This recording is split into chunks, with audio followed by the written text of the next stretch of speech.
Welcome to the Aero Export Consultants podcast. I'm John Young, and this is The Point. For the last podcast of the year, I usually like to pick a broad topic, looking at the past year in its entirety, or taking a look ahead at what is to come and make predictions for the export compliance world for that coming year. But I can't do that this year. For the past several months now, I've been preoccupied with a single subject, one that pops up across several different mediums in different areas of industry, geopolitics, and headlines all across international news, and that subject is China. In recent months, China has dominated the government's attention and therefore a large portion of the news cycle. Trade deals, tariffs, export controls, AI chips, rare earths, and critical minerals, these have been the big stories recently. It's clear that the CCP is not suffering for a lack of obstructions to bar our way. If I'm being frank, China is undoubtedly a chief adversary of the United States, a facilitator of subversion against our efforts towards security and prosperity for the American people. But there is a growing movement within America to wave away the very real danger that China poses, both economically and militarily. In my opinion, recent events have shown a weakening of posture from America towards China, as we appear to prioritize our short-term economic security over our national security. Our recent victories and trade deals have seen us celebrating the treading of familiar ground and sacrificing common-sense securities as the price. Amidst these developments, big business lobbies are pushing for their own profits, once again at the expense of national security precautions. Preaching on the impending doom launched by geopolitical rivals has been sensationalized by an insomniac mass media. But in the case of China, it is beyond doubt that exaggeration is understatement, and America is facing a serious, all-encompassing existential threat. But don't just take my word for it. As an export compliance professional, I inevitably look at this problem through the lens of trade practices between our two nations. Fortunately, or unfortunately, this lens is heavily applicable to many of our ongoing disputes with China. Currently, the U.S. is in a standoff on several different fronts with China on export controls. Unlike most stories where our own export controls steal all the spotlight, recent events have forced the United States to deal with China's own export controls as well, and quite publicly at that. China shocked the world in October when they announced expansive new export controls on rare earth minerals. Their proposed measures would have ground global trade to a halt, requiring export licenses to be applied for and issued for exports containing even the smallest amount of Chinese-sourced rare earth components. This was a severe action made as the latest of escalating responses between ourselves and China over trade and tariff disputes. But the scope and severity of China's response dwarfed all other moves made by the two parties. Indeed, U.S. officials were stunned by the move, Secretary Bessent even likening the action to leveling a bazooka at the rest of the world. Perhaps it was the shocking nature of the action that prompted what I view to be one of the worst concessions the U.S. has made recently to the CCP in an effort to placate our adversary. In return for China suspending their outrageous export controls, the U.S. agreed in turn to suspend a new rule that was about to go into effect, closing loopholes in our restricted party lists. This new rule was a common-sense extension of already existing entity list regulations. There are several lists under export control regimes like the BIS, the enforcement arm of the Commerce Department's regulations, that add restrictions for exports intended to certain flagged entities and individuals. Some are obviously named, such as the entity list, but there are others such as the military end-user list. Under the rule that was set to be implemented, any entity that was at least 50% owned by one or more entities on the entity list or the military end-user list would itself automatically be subject to entity list/MEU list restrictions. This regulation is so common sense, it begs the question why it was not already in place. But China naturally objected to this new regulation we announced. Unsurprisingly so, as these lists are filled with Chinese companies and individuals. And should the rule go into place, the number of Chinese companies that would be restricted from receiving exports from the United States would likely grow exponentially. Accompanying this new rule was the following statement from the Undersecretary of Commerce. Quote, "For too long, loopholes have enabled exports that undermine American national security and foreign policy interests. Under this administration, BIS is closing the loopholes and ensuring that export controls work as intended." This statement now rings false, because apparently if China throws a big enough tantrum, we are willing to leave these loopholes open and compromise our national security and foreign policy interests to appease the CCP. China's aversion to the new rule is emblematic of their larger nationwide subversive tactics. We know that China has built connections from its industry to its government through the national policy of military-civil fusion. As the State Department describes it, quote, "A key part of MCF is the elimination of barriers between China's civilian research and commercial sectors and its military and defense industrial sectors. All Chinese industry, therefore, all customers, end users, and all entities have the potential through this policy to become operatives of the CCP. By expanding the affiliates rule to account for subsidiaries of restricted companies, we would undoubtedly be cutting off more pipelines to China's military-industrial complex, because even commercial entities are ultimately subservient to the Chinese government. In a recent subcommittee hearing in Washington on countering China's challenge to American AI leadership, someone posited that due to MCF, there is no such thing as a verified end user in China. After all, how can there be? Examining China further exposes a host of additional subversive tactics towards U.S. economic security efforts. In November, the U.S.-China Economic and Security Review Commission released a report on China's facilitation of sanctions and export control evasion. Among its key findings are several actions China takes directly in defiance of U.S. regulations, as well as actions it takes by facilitating the same subversive actions amongst our other adversaries. As the report puts it, quote, China is the decisive enabler of sanctions evasions by the so-called axis of autocracy countries, end quote, or what the Cold War era might have referred to as the axis of evil. China can be viewed as the cornerstone of this cabal, establishing itself as the, quote, trading partner of choice for pariah countries, end quote. They have created an ecosystem separate from U.S. markets that allows others of the axis, other U.S.-sanctioned countries, to engage in illicit trade detached from U.S. penalties.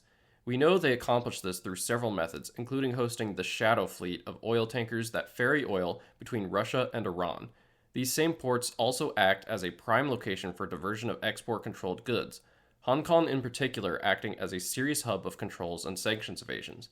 Allowing diversion of dual-use technology is only one side of the coin, as the blatant selling of U.S. export-controlled technology also takes place in China, violating our regulations.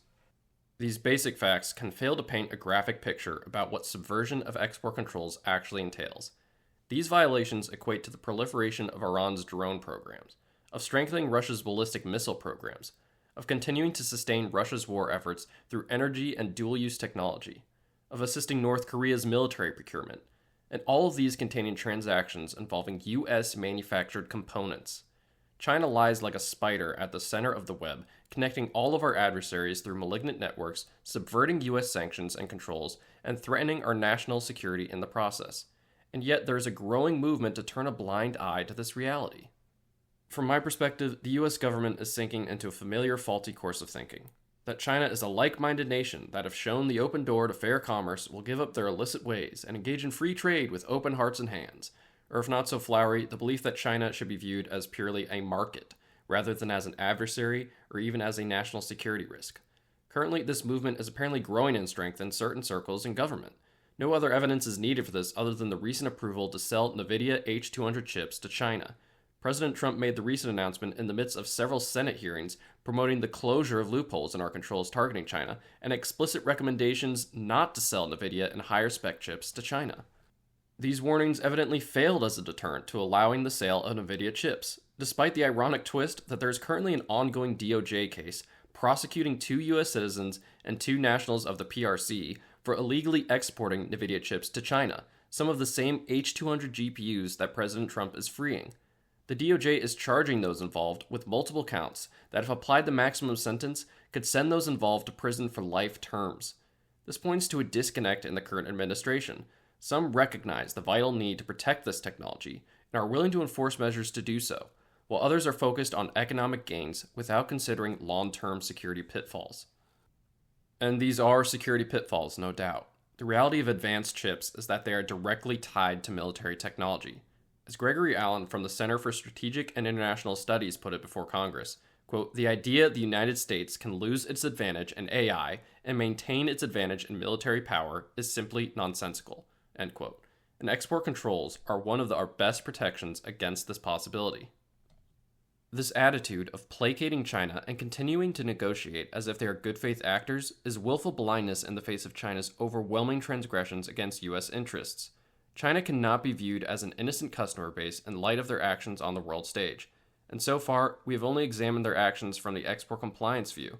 We haven't begun to look at their wider efforts to destabilize American security interests. We haven't spoken about the recent DOJ case prosecuting the smuggling of harmful biological materials into the United States through Michigan University, prosecuting individuals, the U.S. Attorney said, were part of a, quote, long and alarming pattern of criminal activities committed by Chinese nationals under the cover of the University of Michigan, end quote, referencing additional serious breaches. We haven't spoken about spy balloons or the frequent cybersecurity attacks leveled against America. We also haven't discussed blatant patent infringement and the consistent disregard for American intellectual property. And if you go to the DOJ's website, you'll see several cases like this, in addition to several cases in line with export control violations and illegal trade practices. And despite not covering all these stories, it still remains evident that China is a threat to U.S. interests across multiple sectors. The weight of that threat has in recent months tempted the U.S. to settle for subpar results. Postponing the new affiliates rule is one such instance, as is allowing the sale of the H200 NVIDIA chips. There are even reports now that China is eschewing the broad purchase of these chips, once again forcing the U.S. to concede a defeat that in turn is revealed to be pointless. Every concession made to China is a loss for the PRC to capitalize on. They are a hungry maw that is never satisfied with stalemate and always hunting for complete victory. To continue to play into their hands and concede demand after demand in order to make marginal gains in particular sectors threatens to open the door for China to seize the advantage across the board. Don't be fooled and don't be blind to the threat. Our fraught relationship with China is a never-ending story. This presents several worrying responses. On one hand, we can become desensitized to China's consistent provocations, viewing them as the cost of doing business, even when that cost breaches national security considerations. Another response is to dismiss the concerns entirely, viewing them as sensationalized by a hyperactive news cycle. Both of these options are dangerous. One last thing I'll leave you with is something that struck me as I was listening to one of these Senate hearings on AI chips.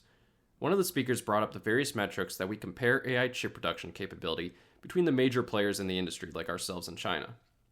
China is ahead in several areas, but one area they're behind in is compute. The reason we still have an edge in some areas of advanced AI chips is because China does not have the capability to manufacture the advanced high-end chips. When I heard this, the immediate question that popped into my head, something that I was astounded nobody followed up on was, well, who does produce the majority of those high-end chips? And you probably know the answer as well as I did. It's Taiwan, the very country we are constantly at odds with over China, that many believe will see an invasion from China in the coming years, the country we are all waiting with bated breath over for China's territorial ambitions. So if China has advantages in so many other metrics of chip production, and one of the most important areas they are lagging in has a powerhouse situated in Taiwan, what happens when China invades and assumes control of those facilities? But I'll stop with the doom and gloom there. The US has the power to deter China and enforce our own security and interests and bring economic prosperity to our country, and it's up to us to make sure the government follows through on that. Now remember, for all your questions and export compliance needs, contact us here at Aero Export Consultants. Research done right, compliance made simple. I'm John Young, and this has been The Point.